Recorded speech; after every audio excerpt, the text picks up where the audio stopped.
Welcome to the Swolemates podcast, where your favorite fitness couple, Shane and Lizzie Martinez, talk about the hot topics in health, love, and fitness.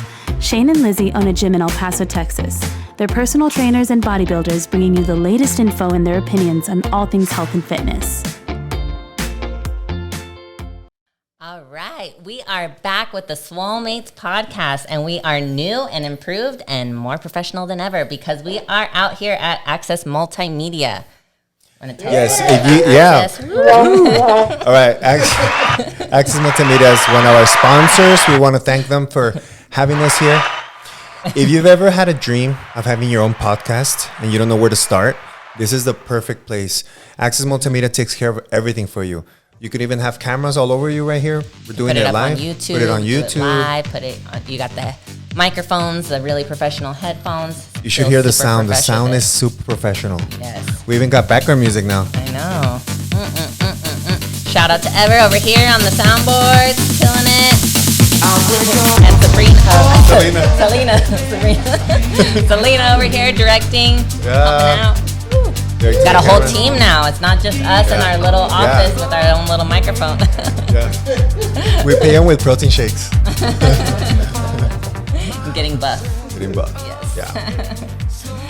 So thank you guys so much for having us out here at Axess Multimedia. We're going to get started on our subject today. So we have been out since quarantine, since everything started happening. We haven't been doing any podcasts. We tried to. We were having some technical difficulties. So that's why we're coming out here to get help with our podcast.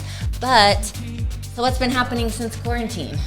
Lockdowns and more lockdowns. More lockdowns all the time.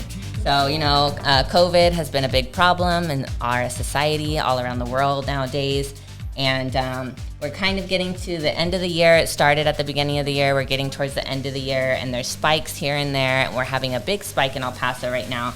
So it's come into a lot of controversy in our city right now. Yeah, we've made national news of the cases being the highest, more than New York and other big cities. Yeah, so we're having a high amount of cases right now. We're having a little spike, and it's causing a lot of controversy, whether we should have a shutdown or whether we should not. It's a big debate here in our city. We actually ran into some political debates between our county judge and our mayor. The county judge wanted us to shut everything down that's non-essential, and it was really scary when he let out that news, said that we were going to have to shut down. The mayor came out and said, no, I don't want you guys to shut down. We need to keep small businesses open, because basically he just wanted to shut down gyms, salons, tattoo parlors, which are non-essential. And those are the small businesses in this city that don't get a lot of help from the government. They don't get unemployment. They're just small businesses trying to make it. So it was scary for a lot of us, thinking we were going to have to shut down again. They took it through this whole court system. Long story short, the Texas governor said it was unlawful for him to shut down the city. We had to stay open. So thank God we were able to stay open. But throughout the last 2 weeks, there's just been back and forth drama. Yeah, we were the only gym in our city to stay open, no matter what. My wife became like a Joan of Arc for gyms. For small businesses. She was making the news every day saying that no matter what, she wasn't going to shut down. And we got a lot of new people following our gym, our social media. Members, our social media skyrocketed. Everybody was watching what we were doing because, when the announcement was made by that judge, a lot of businesses are like, okay, when they shut down. And I was like, no, we can't. Like, we have to stand up for all the small businesses that are not going to make it if we shut down. And if people knew our heart, we're not doing it as an act of pride. We're doing it more as a financial, help that we need. Financial survival. Some people thought that was prideful, that we care about the money. But if you guys stepped in our shoes, it's a totally different story. We didn't qualify for most of the grants or loans that a lot of small businesses did. Why? Because we don't have a lot of full-time employees. All we have is like college students, part-time, we always work with them with their school schedules and stuff. Yeah, and that was the story for a lot of the small businesses. They said, you know what, we didn't qualify for help. This is going to put us out of business if we have to shut down. They wanted to shut down until December 1st. It was going to be about like 4 weeks, and a lot of businesses just said, I'm not going to survive. So when I came out on the news and said, you know what, like, I don't think that the small businesses should be the one to shut down because we're not the ones spreading it. They showed the percentages of how COVID was being spread. It was big box stores. It was large group gatherings, it was restaurants, and it was travel to Mexico. So those were like the main spreaders of COVID. Gyms were at 5%, and salons and tattoo parlors were not even on there. So I'm like, why are we being punished? We're following all the guidelines. We're passing all the COVID tests, doing every precaution that we can, working only at 50% capacity. So why are we the ones getting punished, and Walmart is still full capacity, letting everybody in? My whole thing was like, why don't you start with the problems, like the big box stores, limited to one person per family. Restaurants, do takeout only. Don't just shut down everything. You know what I mean? Work with people. Yeah, so that was like one of the main debates that we went through with that. And then one of the reasons, too, that we wanted to stay open was not just for our own financial survival, but also for our members. Our members told us, you guys, please don't shut down. We'll do anything. We'll pay for your tickets. I'm like, yeah, we had a member say, I'll pay for your first $500 ticket. And I was like amazed. We heard so many stories. We have a lot of soldiers, a lot of law enforcement. We train a lot of nurses that tell us like the gym, how important it is to them as far as like stress release, to just take out all the stress that they've had during the day. It's like 1 hour a day where they could just disengage from the world, you know? Yeah, and so our members kept telling us that, like, we will help you guys pay for the tickets and the fines. So we said, okay, we'll give you guys a platform to donate to. So we put it on GoFundMe. We made the goal $1,000. Yeah, we didn't know how much the tickets were going to be. Some people were telling us it'll be about $250, $500. So my wife and I were like, you know what? If we get a ticket a day, let's say $500, you know, at least try to get help $1,000, you know? Yeah. So we asked for, like, that was our goal, was to raise $1,000. The community came together above and beyond, not only just our members, but the whole community of El Paso that supported small businesses staying open. And we collected $4,500. It was amazing. So that just blew us away, the support of the community. It showed, there's a lot of people out there that really wanted everything to close down and really was against businesses being open. But it was great to see that there was the support for small businesses out there in El Paso when it felt like there was no support. So seeing all that and getting all the messages of support was really great. It really helped us through the hard time. Also got some threats. Yeah. Yeah. We got a lot of threats. We got some threats, and I had asked friends of mine that work for the city, and I told them, should I be concerned about this threat? And the lady told me what the threats that she gets. I was like, oh, no, that's not even close to the ones we get. Yeah, and I even had a meeting with the mayor. I went to a press conference with the mayor, everything, because I guess I was really the only one talking about it, staying open, talking about small businesses staying open.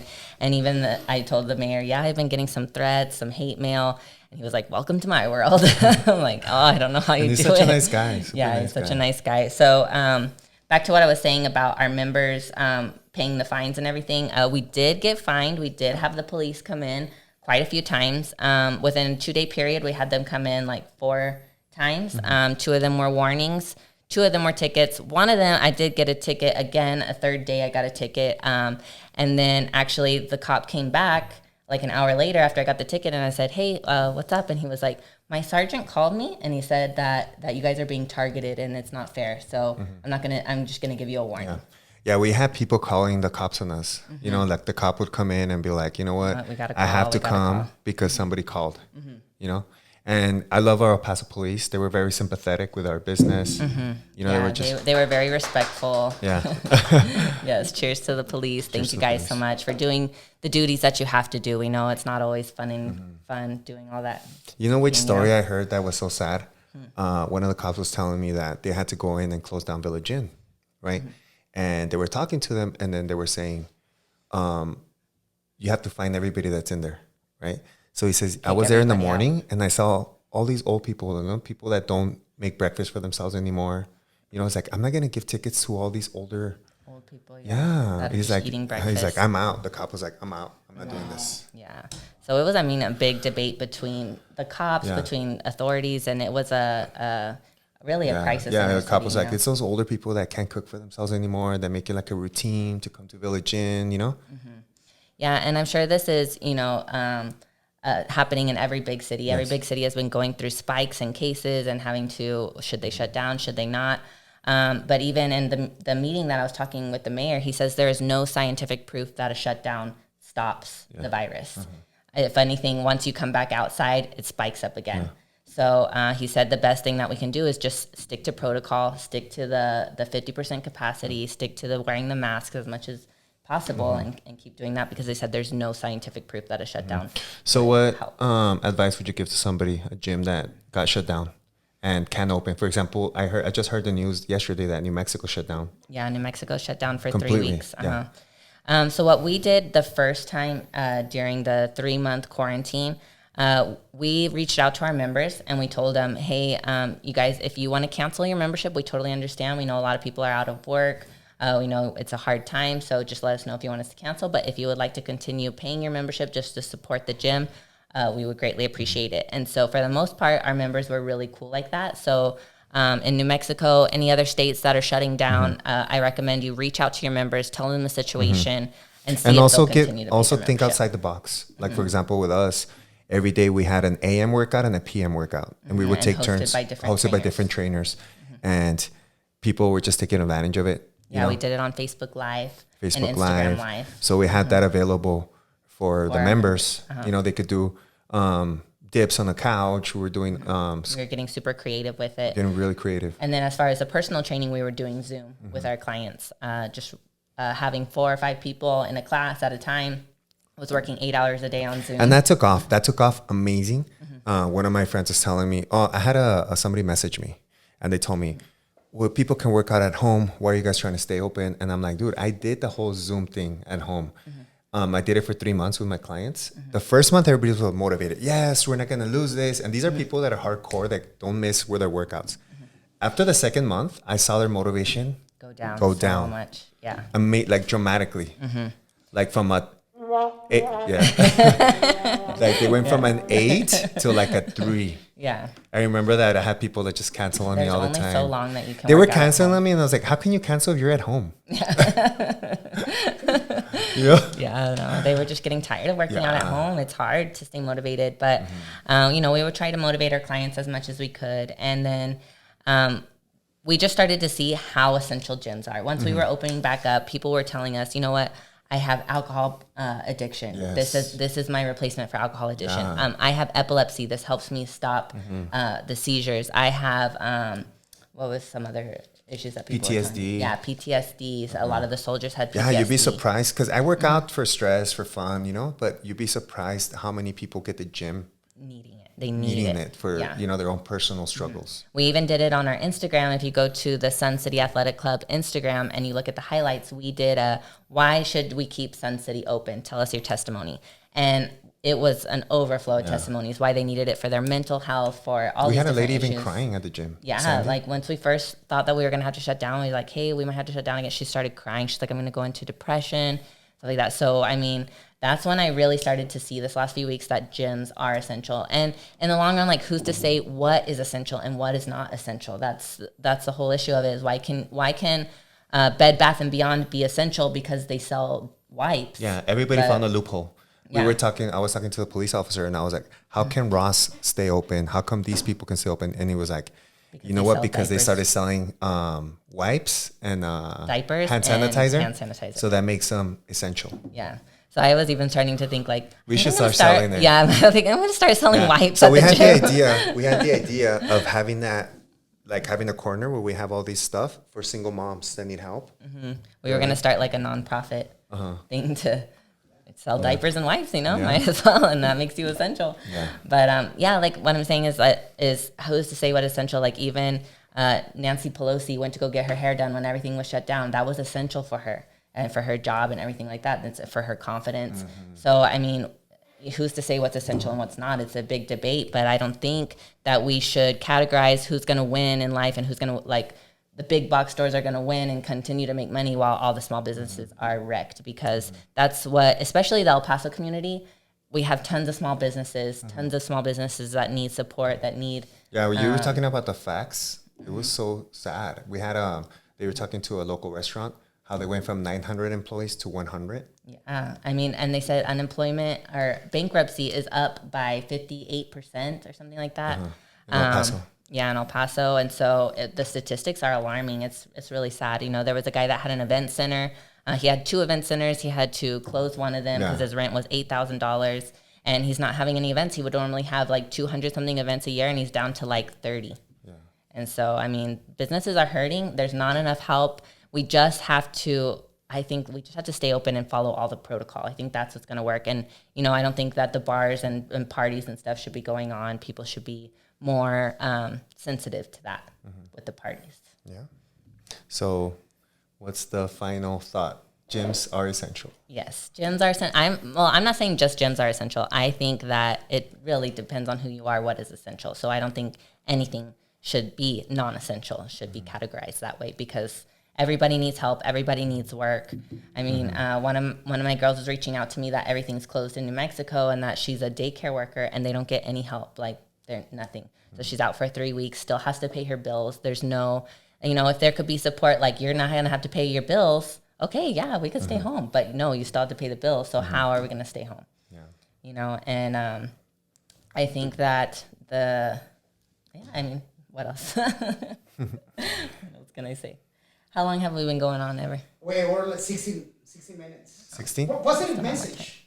Huh? A positive message for everyone. Positive message. I would say, I think the biggest thing behind all of this COVID stuff that's going on is fear. People are fearful. They're fearful of death. Why are we fearful of death? Because of the unknown. People don't know what's going to happen to them, don't know what's going to happen to their family. If everybody, this is me getting into the soul part of it all, but if everybody could just let go and trust God that he's going to take care of you, we could not have that fear anymore. If we could not have that fear, it would just be, we could go on with our lives. But people want to stop their lives because they're so scared. My thing is stop spreading fear on social media. I know you're not very active on Facebook, but I start seeing people sharing statistics, sharing bad news. I'm like, everybody knows this is going on in the world. What do you get from sharing it? You know what I mean? Yeah. Like sometimes I'll get You're just causing fear in people. Sometimes I'll get on Facebook and I just get anxiety. Yeah. And also, like, where are you going to spread it? Yeah. Yeah, and so what I'm saying, like, if we could just not have that fear, we could get through this so much stronger. And people think that we're insensitive for wanting to stay open and stay in business. We're not insensitive. We know what loss is. I've lost my mom. You lost your dad. When we were very young, I was only 25 when I lost my mom, but I was able to stay at peace because I have God in my heart. I know she's in heaven. I don't have any doubt where she is. My little sister was only 12 and she's fine. So if you're worried, what's going to happen to my kids? Everybody will be fine if you just trust in God. You put your peace and your hope and everything in God. Amen. We need a sound effect that goes.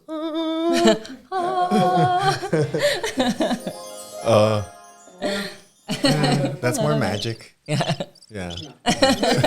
Okay, we'll work on the controls for you guys. We're still practicing. Well, I want to thank Axess Multimedia for having us.